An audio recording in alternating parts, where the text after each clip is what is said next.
Bantamweight bout here. Toshiomi Kazama coming in at plus 115 against Garrett Armfield, who sits at minus 145. Over under 1.5 rounds. Minus 180 for the over. Plus 150 for the under. Toshiomi Kazama, touched on him earlier. He fought Rinya Nakamura in the road to the UFC championship.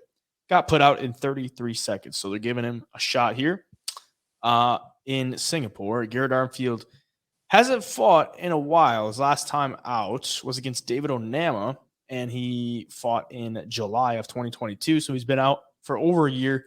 Couple cancellations against Christian Rodriguez and Jose Johnson.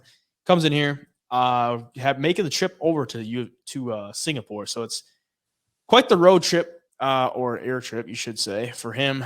Both men 26 years of age. Coming in as a favorite for Garrett Armfield.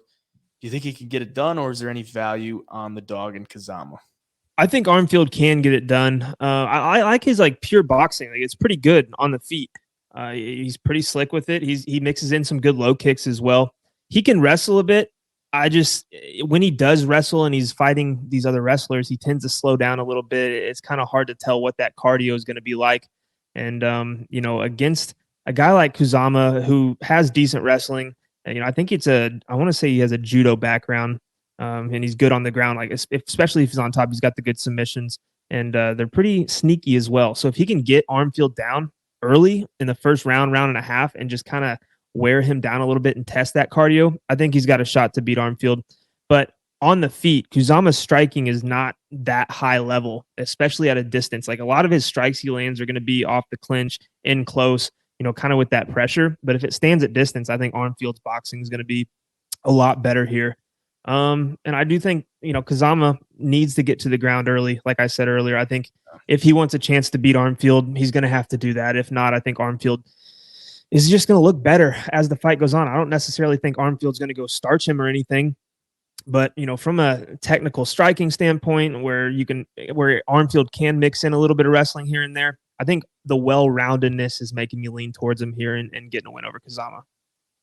Yeah, I don't want to say it's striker versus grappler, but I do see Kazama's probably going to want to take this to the ground because that's where he's getting most of his wins. He's got 5 submissions on his record. If you look at how Garrett Armfield is losing, it's when he's on the ground. He's been submitted twice, and then a decision loss to Ronnie Lawrence, who we know is a wrestler and will look to take you down. So that's probably the game plan for Toshiomi Kazama. The longer this fight stays on the feet, I would expect Armfield to expose those holes because Rinya Nakamura was able to expose it in 33 seconds.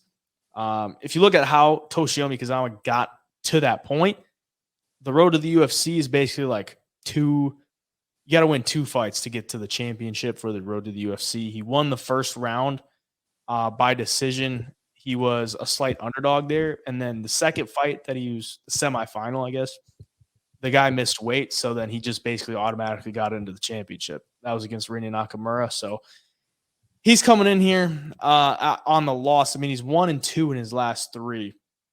And he loses by knockout. He's lost both of his losses since then by knockout. So Garrett Armfield probably wants to keep this one on the feet and use those hands to get it done. And I'm going to take him for the pick because I think he's going to be able to survive the wrestling of Kazama.